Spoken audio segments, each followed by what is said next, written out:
여러분, 오늘은 이야기 강해 설교 신구약 중간기에 관한 말씀의 은혜를 좀 나누고자 합니다. 여러분, 신구약 중간기라는 것은 구약과 신약 사이, 그러니까 실제적으로 보면 구약의 끝이 말라기잖아요. 그리고 신약의 시작은 마태복음. 많은 사람들이 말라기가 끝나고 마태복음이 바로 이어지니까 이스라엘의 역사가 쭉 이어지는 것처럼 생각하지만, 사실 말라기가 끝나고 마태복음이 시작되는 그 사이에 400년이라는 역사의 공백이 있습니다. 그러니까 400년 동안의 기록은 성경에 없는 거예요.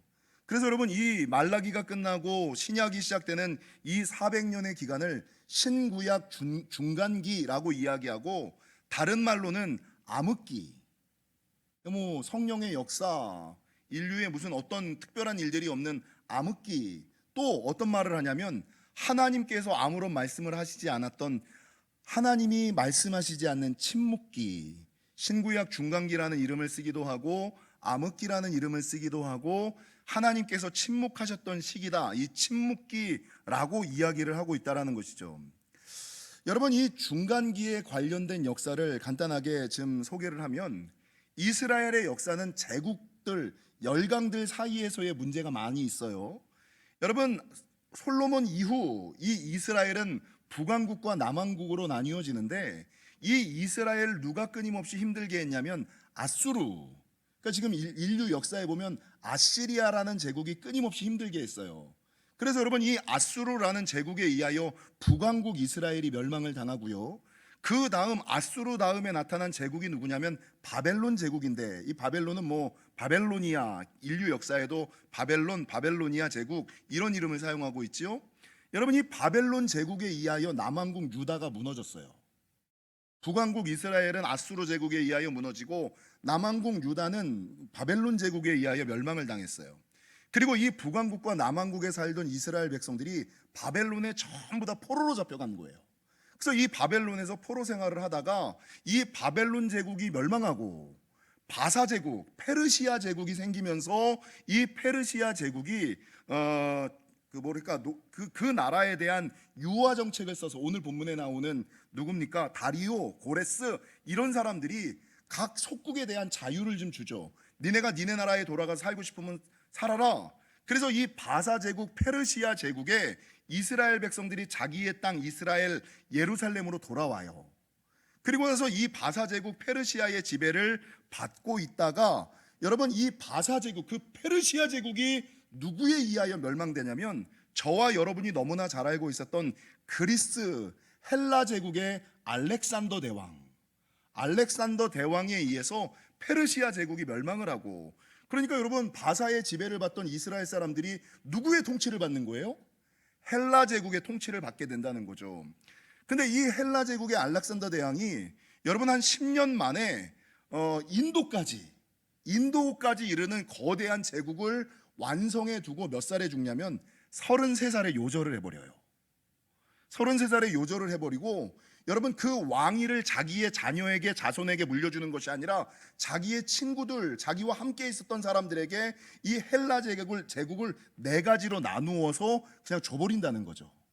요게 이제 지금 다니엘서에서 얘기했던 이 중간기에서 있었던 이야기.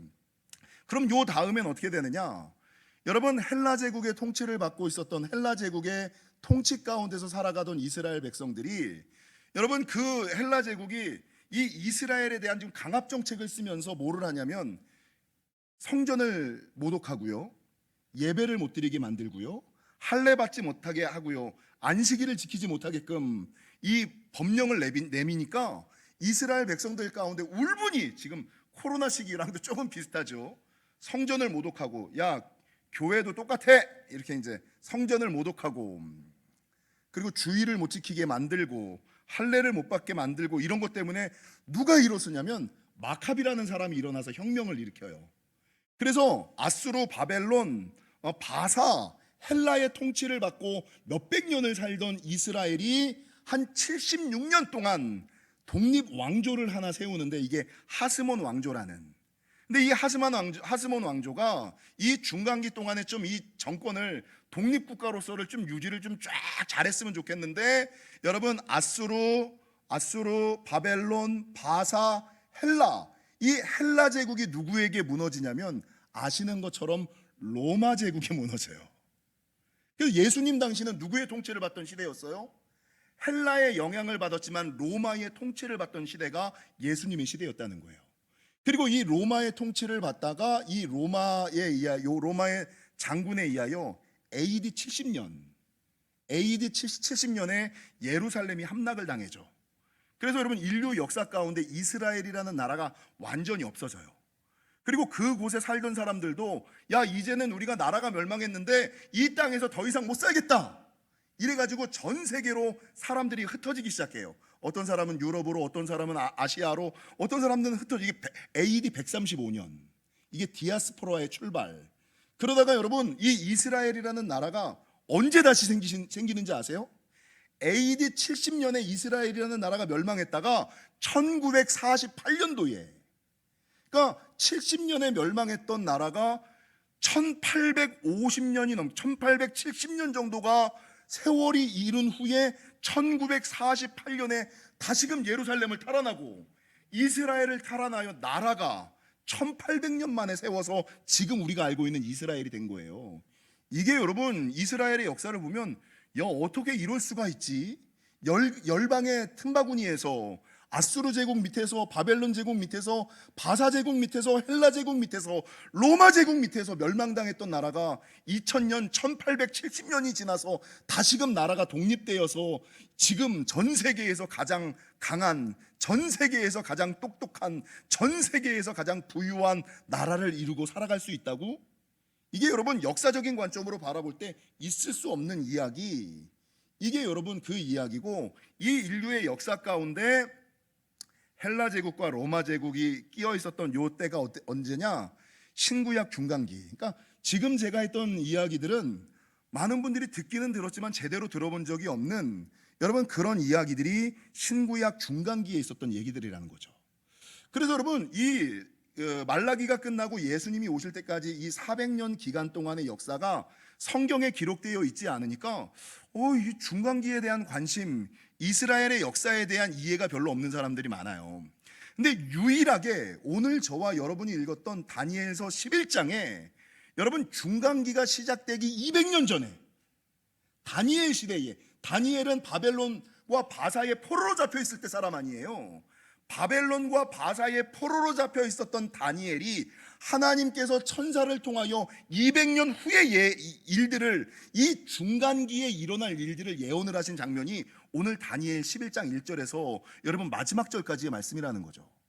그래서 여러분 이 성경이 예언서다라고 이야기할 때 이 예언이 얼마나 분명하고 특별하고 대단하냐면 오늘 11장 2절에 보면 어떤 말이 있냐면요, 이제 내가 참된 것을 내게 보이리라. 바사에서, 페르시아에서 새 왕들이 일어날 것이요 그 후에 넷째는 그들보다 심히 부유할 것이며, 이 앞에 세 왕보다 더 부유한 네 번째 왕이 누구냐면 에스더의 남편이었던 아하수에로 왕, 아주 부유한 왕이 일어날 것이다를 아하수에로 왕이 바사 제국이 생기기 200년 전에 하나님께서 천사를 통하여 다니엘에게 예언해 놓으셨다는 거죠. 다리오라는, 고레스라는 기름 부음 받은 자가 나올 것이다. 그리고 앞에 세 왕들보다 더 부유한 왕이 나올 것이다. 이게 아하수에로 왕이다. 그리고 3절에 보면 이 더 부유한 왕보다 3절에 보니까 장차 한 능력 있는 왕, 장차 한 능력 있는 왕이 누구냐면 알렉산더 대왕이에요.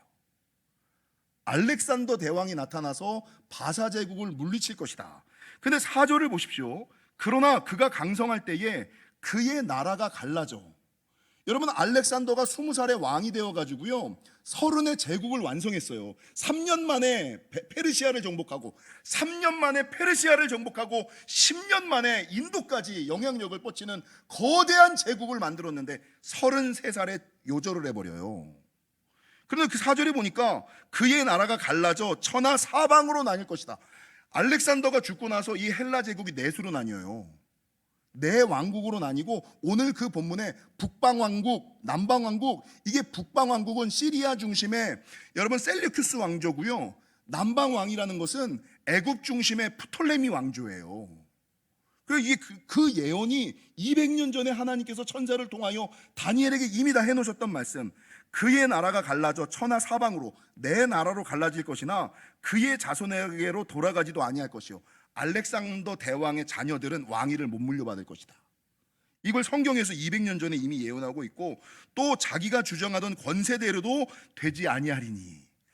그러니까 알렉산더가 그렇게 큰 제국을 건설한 거대한 제왕이었음에도 불구하고 야, 자기 뜻대로는 되는 일이 없을 거야, 이렇게 예언을 하고 있어요. 그러면서 5절부터 6절은 뭐라고 증거하느냐, 9절까지 남방의 왕들은 강할 것이나 그 군주들 중 하나는 그보다 강하여 권세를 떨치리니 그의 권세가 심히 클 것이요 남방 왕조, 북방 왕조, 애굽 중심의 프톨레미 왕조, 헬라가 4개로 나뉘어서 남쪽으로는 애굽 중심의 프톨레미 왕조, 북쪽으로는 시리아 안디옥 중심의 셀리큐스 왕조.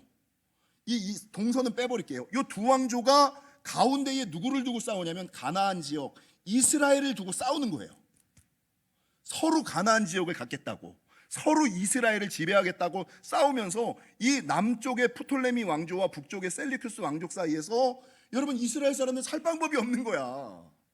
그러다가 오늘 본문에 말씀하고 있는 것처럼 누가 정권을 차지하게 되냐면 남왕조 프톨레미가 물러가고 북왕국 셀리쿠스가 이스라엘을 점령해 버려요. 그리고 이 북왕국 셀리쿠스의 왕인 에피파네스가 여러분 성전을 모독하고 안식일을 금지해 버리고 할례 받지 못하게 만들고, 그러니까 참다 이스라엘 백성들이 봉기하고 일어난 것이 마카비 혁명. 그리고 이 마카비 가문에서 독립 왕국을 세운 것이 하스몬 왕조. 근데 이 하스몬 왕조가 다시금 로마에 멸망하고, 로마에 멸망했을 때 여러분 로마의 통치 가운데서 빛이 되신 분이 누구?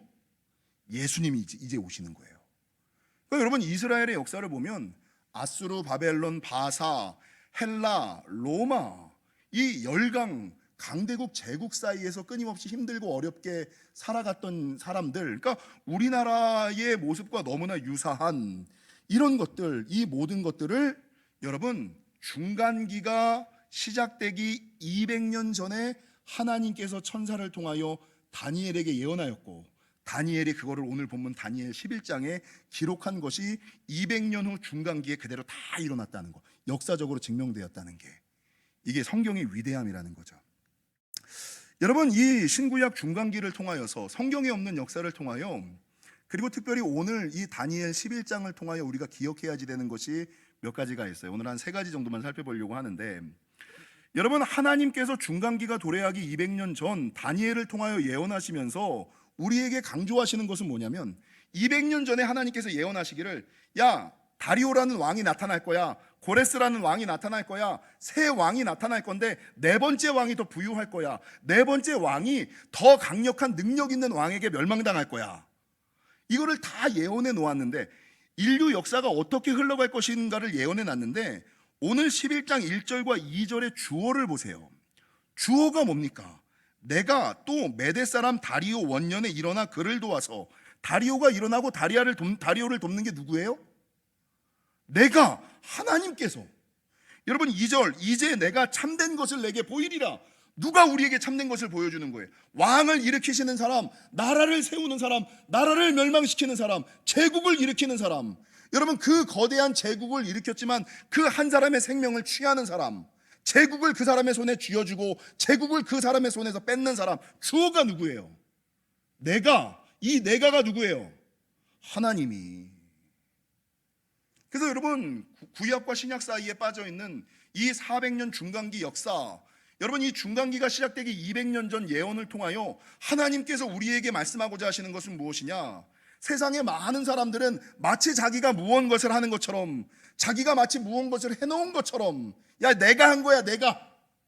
태어나면 어린아이들이 내꺼 이러는 것처럼, 그러다가 이제 끝나고 좀 철들고 어른이 되면 아, 이게 내가 가지고 있었던 모든 것이 내게 아니라 부모님이 나에게 사주신 거구나, 이걸 깨닫는 것처럼, 어릴 때는 내가 한 것처럼 착각을 하잖아요.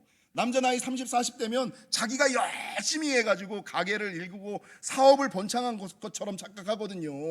근데 어려움 당하고 나서야 느끼는 게 뭐예요? 아, 내가 한 게 아니라 하나님이 하신 거구나. 아, 내 뜻대로 안 되는구나. 하나님 뜻대로 되는구나. 여러분, 이 중간기 역사와 중간기 이전 200년 전 예언을 통하여 하나님께서 말씀하시는 것은 무엇이냐? 역사의 주관자는 누구다? 하나님이시다. 인생의 주관자는 내가 아니다, 하나님이시다라고 성경은 우리에게 말씀하고 있다는 거죠. 여러분, 앞서 말씀드린 것처럼 이 그 중간기 역사에 이스라엘을 지배하고 있었던 나라가 헬라, 바사를 물리치고 이스라엘을 통치하던 나라가 헬라라는 헬라 제국이에요. 근데 이 헬라 제국을 일으킨 사람이 저와 여러분이 너무나 잘 아시는 알렉산더 대왕. 20살의 왕에 올라 3년 만에 페르시아 제국을 멸망시키고 10년 동안에 인도까지 제국을 확장하여, 여러분, 그랬는데 몇 살에 죽었느냐? 33살에 죽어가지고 자기 아들에게 나라 물려주지 못하고 자기와 함께 일했던 친구들에게 나라 네개 쫓아가지고 쪼개가지고 나눠주고 그냥 죽어버렸거든요. 근데 이 알렉산더 대왕이 너무나 유명한 대왕이기 때문에 이 알렉산더 대왕에 관련된 명언과 일화들이 참 많아요. 간단하게 우리 아이들도 예배를 드리니까, 알렉산더 대왕이 했던 명언 중에 가장 유명한 명언이 뭔지 아세요?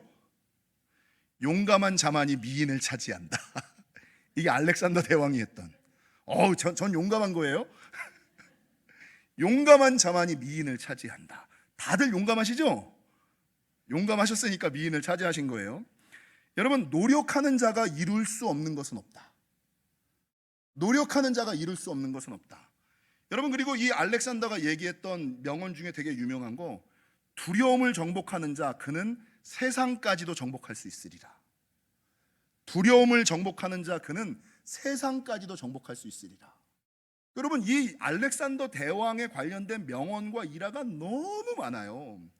근데 이 알렉산더가 그 큰 제국을 3년 만에 무너뜨리고 10년 만에 모든 것을 만들고 33살에 죽으면서 유언을 남긴 게 딱 한 가지가 있어요. 그게 뭔지 아세요? 내가 죽을 때 그 관 밖으로 내 두 손만 이렇게 내밀고 나를 묻어줘라. 관 밖으로 두 손을 내밀었는지 땅 위로 두 손을 묻었는지 땅 손만 나오게끔. 그래서 아니, 제왕이시여 무슨 말이십니까? 그랬더니, 야, 내가 이 땅에 와서 이렇게 많은 것을 누리고 이렇게 많은 것을 차지했지만 갈 때는 빈손이야. 그러니까 솔로몬이 세상의 모든 지혜와 세상의 모든 부와 세상의 모든 기쁨과 쾌락을 누려보고 나서 최종적으로 한 말이 뭐예요? 헛되고 헛되며 헛되고 헛되니 모든 것이 헛되도다. 내가 옛날에는 왕이라는 거 자랑했거든. 내가 돈을 자랑했거든. 근데 이제는, 여러분, 전도서 1장이 뭐였어요? 지혜에서 나는 자기 자신을 뭐라 그래요? 왕이라고 부르지 않고 뭐라고 불러요? 나는 전도자라.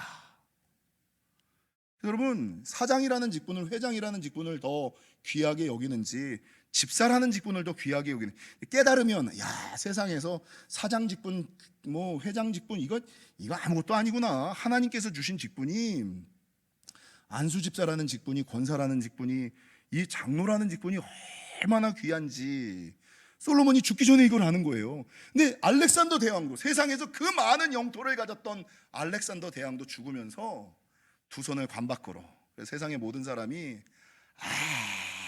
아무리 많이 가졌어도 죽을 때는 빈손이라는 것을 알게 하라. 이러고 33살에 죽었어요. 고생은 고생대로 하고 덕은 누가 봤어요? 그 친구들 4명이 다 보는. 여러분, 이게 오늘 다니엘 11장 1절에서 9절에 그대로 예언되어 있잖아요. 4절, 그러나 그가 강성할 때에 그의 나라가 갈라져 천하 사방에 나누일 것이나 그의 자손에게로 돌아가지도 아니할 것이요 또 자기가 주관하던 권세대로도 되지 아니하리니. 이게 이 한 절의 알렉산더 대왕의 인생을 하나님께서 알렉산더 대왕이 태어나기 200년 전에 다니엘의 입술을 통해 이미 예언을 딱 해놓으신 거예요. 그게 그대로 다 되었죠. 여러분, 많은 사람들은 자기가 똑똑해서, 자기가 잘나서, 자기가 열심히 해서 뭔가를 이룬 거라고, 뭔가를 얻은 거라고 착각들을 하고 살죠. 그러나 이 다니엘 11장을 통하여 하나님께서 말씀하시는 것은 무엇이냐? 야, 역사의 주관자는 나야. 네가 되고 말고는 네 머리에 달려 있는 게 아니야. 네 생각에 달려 있는 게 아니야. 나에게 달려 있는 거야.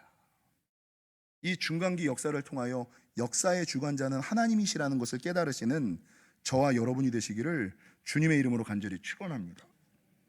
두 번째, 이 신구약 중간기를 통하여 성경이 우리에게 말씀하시는 바는, 여러분, 400년이라는 중간기, 암흑기, 침묵기, 이 침묵기라는 것이 영적인 의미가 있어요. 하나님이 침묵하시는 것과 같은 상황 많이 경험해 보셨죠?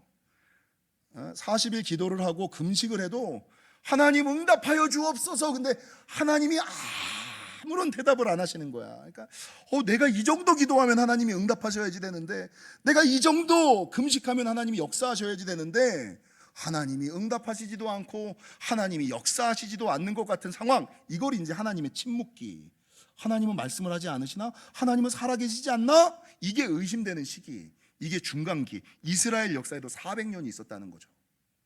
그러나 여러분, 저와 여러분은 이 400년이라는 기간이 너무나 길다는 걸 알지만, 말라기가 끝나고 마태복음이 시작될 때 누가 오셨다는 걸 우리는 알아요? 예수님이 오셨다는 걸 알잖아요, 우리는. 근데 그 중간기, 암흑기, 침묵기에 있었던 사람들은 도대체 주님이 오시기는 오십니까? 하나님이 살아 계시기는 계십니까? 어둠에 묶여서, 어둠에 잡혀서 여러분 희망 없이 소망 없이 살아갔다는 거죠. 그러나 400년이라는 그런 중간기가 있었음에도 불구하고 우리가 아는 것은 암흑이 지나가고 빛이신 예수님이 오셔서 그들을 풀어주셨다, 그들을 열어주셨다. 그러므로 인생의 암흑 속에 살아가는 사람일지라도, 앞이 보이지 않을지라도, 이래야 될지 저래야 될지 모르는 상황일지라도 암흑기 뒤에는 반드시 빛이 온다. 이걸 성경이 우리에게 말씀하시는 거예요. 여러분, 이사야 60장 2절과 3절에 보니까, 보라, 어둠이 땅을 덮을 것이며 캄캄함이 만민을 가리려니와 오직 여호와께서 내 위에 임하실 것이며 그의 영광이 내 위에 나타나리니 나라들은 내 빛으로, 왕들은 비치는 내 광명으로 나아오리라. 어둠이 있어도 하나님이 역사하시면 아무리 캄캄할지라도 여호와께서 내 위에 임하실 것이며 네 삶 가운데 찾아갈 것이며 네 인생 가운데 역사할 것이다. 이게 이사야 60장의 약속의 말씀이에요. 욥기 11장 17절, 내 생명의 날이 대낮보다 밝으리니 어둠이 있다 할지라도 아침과 같이 될 것이요. 지금 어둠 가운데 있는 분들 계십니까? 답답함 가운데 있는 분들이 있습니까? 묶임 가운데, 매임 가운데, 다침 가운데 있는 분들 계십니까? 주님이 뭐라 그러시느냐? 내 생명의 날이 대낮보다 밝으리니 어둠이 있다 할지라도 아침과 같이 될 것이요. 고린도전서 4장 5절, 그러므로 때가 이르기 전 곧 주께서 오시기까지 아무것도 판단하지 말라. 그래서 여러분, 암흑기를 지날 때는요, 조심하셔야 돼요. 요 입방정 조심하셔야 돼요. 입술 지키셔야 돼요. 괜히 투덜투덜 부정, 여러분, 그 사람이 하나님이 침묵하시는 것 같은 상황을 어떻게 지키느냐에 따라서 하나님의 역사가 달라져요. 근데 사람들은요, 하나님이 역사하시지 않는 것 같으면, 내 뜻대로 안 되면 하늘을 향하여 눈을 흘기고 입술로 부정을 저질러요. 야, 기도해도 안 돼. 요딴 응답의 문을 닫아버리는 이 저주의 말을 자기 입에서 쏟아버리는 이런 사람들이 부지기수예요. 근데 오늘 성경은 뭐라 그럽니까? 그러므로 때가 이르기 전 곧 주께서 오시기까지 아무것도 판단하지 말라. 그가 어둠에 감추인 것을 드러내고 마음의 뜻을 나타내시리니 그때에 각 사람에게 하나님으로부터 칭찬이 있으리라. 잘 지키셔요. 경거망동하시면 안 돼요. 경거망동하지 마시고 요동하지 마시고 흔들리지 마시고 굳건히 그냥 십자가 바라보며 하늘을 바라보며 입술의 부정, 왜 목사라고 마음에 의심이 없고 불안이 없겠습니까? 저도 똑같은 사람인데 똑같이 불안하거든요. 똑같이 염려가 되거든요. 그런데 그 상황 가운데서도 우리 하나님은 선하신 하나님이야. 우리 하나님은 좋으신 하나님이야. 내가 이 상황 가운데서 내 힘과 지혜로 풀어나가려고 하지 말고, 하나님 풀어주시옵소서, 하나님 열어주시옵소서, 하나님 내 뜻과 지혜와 생각과 방법으로 세상을 풀어나가는 것이 아니라 하나님께서 역사해 주시기를 구하며 기도하며 기도하는 사람에게 하나님께서 크게 축복하시는 거지, 그 상황 가운데 참지 못해가지고 엉덩이 들썩들썩거리면서 자기의 힘, 자기의 지혜, 자기의 방법으로 풀어나가는 사람들은 딱 자기 능력만큼만 사는 거예요. 하나님의 도움 없이 자기가 가지고 있는 능력만큼, 자기가 벌 수 있는 물질만큼만 벌고 사는 거예요. 사랑하는 성도 여러분, 요한복음 1장과 8절, 예수님께서는 빛이시다. 어둠 가운데 있을 때는요, 여러분, 내가 어둠을 쫓으려고 하면 안 돼요. 내가 어둠과 싸우려고 하면 안 돼요. 어둠을 쫓아내는 유일한 방법은 뭐예요? 빛을 불러들이면 되는 거예요. 빛이 임하면 어둠이 자연스럽게 씻겨져요. 그러니까 어둠과 싸우지 마시고, 어둠에 잡히지 마시고, 빛 대신 주님을 구하시는 저와 여러분이 되시기를 주님의 이름으로 간절히 축원합니다. 마지막, 이 신구약 중간기와 다니엘 11장을 통하여 성경이 우리에게 주시는 말씀은요, 여러분, 다니엘 11장에서는 역사의 주관자가 하나님이다라는 걸 이야기하거든요. 근데 다니엘이 끝나는 다니엘 12장을 보면 어떤 말씀이 있냐면, 다니엘 12장을 보세요. 그때에 내 민족을 호위하는 큰 군주 미가엘이 일어날 것이요, 또 환란이 있으리니. 미가엘이 일어나는데 환란이 있어. 미가엘이 뭐예요? 천사장이잖아요. 그럼 이 천사장이 환란이 있는데 나타나. 무슨 말이에요? 미가엘과 누가 싸운다는 거예요? 루시퍼가 싸운다는 얘기예요. 선한 천사와 악한 천사가 싸운다는 거예요. 마지막 때에 환란이 있는데, 이 환란은 누가 일으키는 거예요? 악한 영들이 일으키는 거다. 악한 영들이 일으키는 거고, 이 악한 영들이 일어났을 때는 여러분, 하나님의 천사 미가엘이 나타나 이 모든 것들을 정리할 것이다. 너는 믿고 참고 기다리고 기도해라. 이게 다니엘 12장의 마지막 교훈이에요. 우리 앞주자분들과 이렇게 인사하고 말씀을 좀 끝낼까요? 눈에 보이는 게 다가 아닙니다. 여러분, 에베소서 6장은 뭐라고 증거합니까? 에베소서 6장 12절, 우리의 씨름은 혈과 육을 상대하는 것이 아니요 통치자들과 권세들과 이 어둠의 세상 주관자들과 하늘에 있는 악의 영들을 상대함이라. 그래서 다니엘 12장은요, 믿음의 사람들이 잘 가려고 할 때 어둠의 권세가, 악한 영들이 장난질, 분탕질을 치는 거예요. 어떤 사람을, 자기는 뒤에 숨어가지고 어떤 사람을 통하여 나를 힘들게 하는 거예요. 그럼 그 사람을 욕할 것이 아니라 그 사람 뒤에서 장난질을 치고 있는 사단의 권세와 내가 싸워 이겨야지요. 근데 사람들은 눈에 보이는 게 다라고 착각을 하는 거예요. 어둠의 권세와 악한 영의 장난질을 모르는 거예요. 아, 내가 기도를 못해서, 내가 하나님의 보호가 약해져서 사단이 장난질하고 있구나.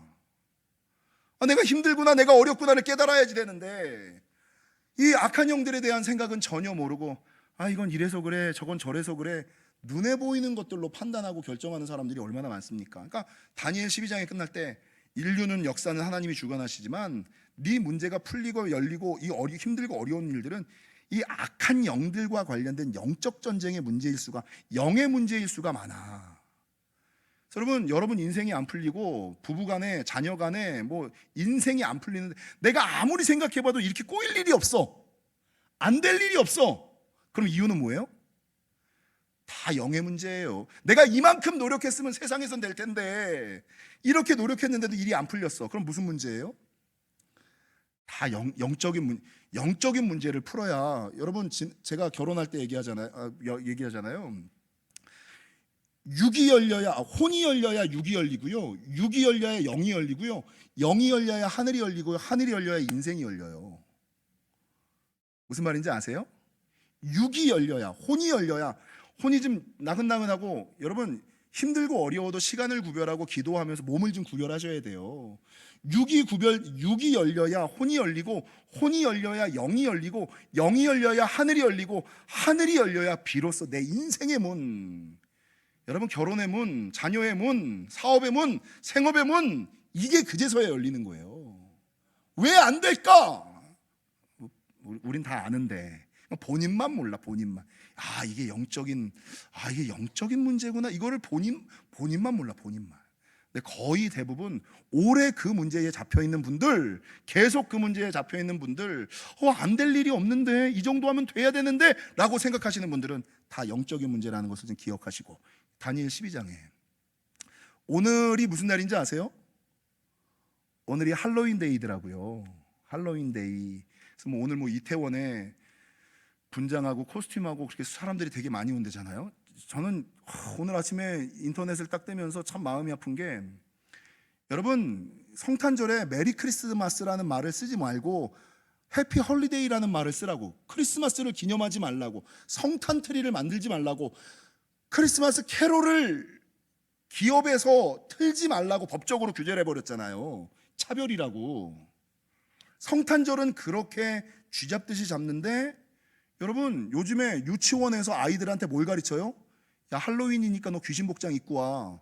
그러니까 나는 교회 다니는 사람인데 모든 사람들이 할로윈 귀신 복장 입고 오니 교회 다니는 애들도 해골바가지 그거 복장 입고 유치원을 가야 되는 것을 유치원부터 교육하고 앉아 있어요. 많은 사람들이 그래요. 아예 할로윈, 목사님 할로윈은 그런 게 아니에요. 뭐가 아닙니까? 귀신 불러들이고 귀신이랑 타협하는 행위지. 성탄절 주님은 모셔드리는 것을 반대하고 귀신을 불러드리는 데는 앞장서는 사람들. 겉으로 볼 때는요, 눈에 보이는 게 다인 것 같아. 목사님 그건 문화 중에 하나고 풍습 가운데 하나고. 무슨요? 다 영적인 문제죠. 한국에 아주 유명한 가수 하나가 아무 일도 아닌데 수술하다 죽었어요. 저는 그 사람이 죽을 줄을 몇 년 전에 알았어요. 왜 그런지 아세요? 몸에 뱀문신을 득실득실 그려놨거든. 그래서 저는 그 머리에 있는 뱀문신을 보면서 저 사람이 되게 유명하고 잘 나가던 사람이었거든요. 근데 그 사람을 TV로 보면서 저 사람 안 좋은 일이 생기겠다.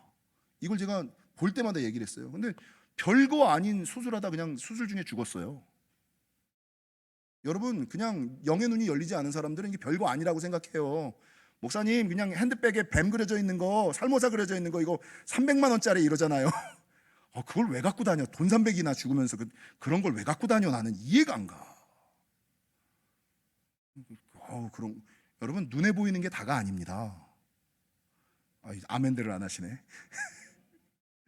영이 열려야 하늘이 열리고 하늘이 열려야 인생이 열림을 기억하시고, 다니엘서의 마지막 역사의 주관자는 하나님이지만 여러분 성도는 영적 전쟁해야 된다는 것을 다니엘 12장이 보여줌을 기억하시고, 바라는 것은 여러분 이 코로나가 지금 암흑기 같잖아요. 교회가 지금 암흑기 중간기를 지나는, 코로나 중간기를 지나는 때에 있는 것 같아요. 언제 이 코로나가 풀리지? 언제 주님께서 응답하시지? 그러나 우리가 확실한 것은 역사의 주관자는 하나님이시고 어둠 가운데는 반드시 빛이 온다, 예수님이 온다 라는 거 기억하시고, 기다리는 동안 눈에 보이는 것만 바라보지 마시고 영적으로 깨어 분별하여 예배하며 기다리시는 저와 여러분이 되시기를 주님의 이름으로 간절히 축원합니다.